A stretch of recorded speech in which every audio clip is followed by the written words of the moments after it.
প্রিয় বন্ধুরা, welcome to Prinsep ঘাট। এটি কলকাতার সবচেয়ে মনোরম নদীর ধারের স্থানগুলির মধ্যে একটি।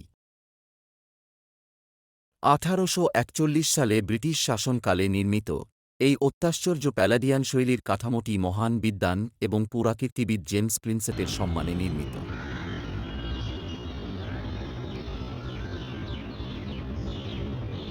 এখান থেকে বিদ্যাসাগর সেতুর দৃশ্য সত্যিই মনোমুগ্ধকর, বিশেষ করে সন্ধ্যাবেলায়। এটি স্থানীয়দের কাছে একটি প্রিয় আড্ডাস্থল। জগিং, পরিবার, ফটোগ্রাফি এবং পাখি প্রেমী সকলেই এখানে তাদের মুহূর্ত খুঁজে পান। হুগলি নদীর তীরে অবস্থিত, এটি ইতিহাস, সৌন্দর্য এবং প্রশান্তির এক নিখুঁত মিশ্রণ। নৌকা ভ্রমণ করুন, নদীর ধার ধরে হাঁটুন, অথবা স্থানীয় কিছু রাস্তার খাবারের স্বাদ নিন।